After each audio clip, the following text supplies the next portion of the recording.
വെള്ളരി പയറ് പിന്നെ വഴുതനങ്ങ വെള്ളരി പയറ് പിന്നെ വെണ്ടക്ക കയ്പ ഒക്കെ വളരുന്നുള്ളൂ. ഇപ്പം നട്ടിട്ടുള്ളൂ. കണ്ടോ മുളകും തൈ പയറ് വെള്ളരിയൊക്കെ ഉണ്ടാക്കിയേക്കണം. ഒക്കെ നോക്കിക്കോളി. ഇതൊക്കെ ഞാൻ ഉണ്ടാക്കിയ കൃഷികളാണ്. ഇഷ്ടപ്പെട്ടാൽ ലൈക്ക് ചെയ്യട്ടോ, സബ്സ്ക്രൈബ് ചെയ്യേ. സുലേഖാത്തയാണ് കേട്ടോ കൃഷി. കണ്ടില്ലേ ചക്കരക്കിഴങ്ങ് കണ്ടില്ലേ? ചക്കരക്കിഴങ്ങ് ഷുഗറിന് നല്ലതാണ്. ഷുഗർ ഉണ്ടാവില്ല ചക്കരക്കിഴങ്ങ്. ഇതൊക്കെ ഞാൻ ചക്കരക്കിഴങ്ങ് നട്ടതാണ്. കണ്ടോ പയറ് ചക്കരക്കിഴങ്ങ് ഗ്രേം ബാഗിലും പെട്ടിയിലൊക്കെ ഉണ്ടാക്കിയിട്ട് ഇങ്ങനെ വളർന്നു വരുന്നു.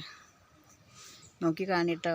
നമ്മളൊക്കെ ഉണ്ടാക്കിക്കോളി. പച്ചക്കറി കണ്ട് ഒക്കെ വളർന്നു വരുന്നുള്ളൂ കേട്ടോ. അപ്പം നട്ട് മുളപ്പിച്ചിട്ടുള്ളൂ. പയറ് വെണ്ട കയ്പക്ക ചക്കരക്കിഴങ്ങ് ചേമ്പൊക്കെ നിൽക്കുന്നുണ്ടോ? ചേമ്പൊക്കെ നട്ടതാണ്.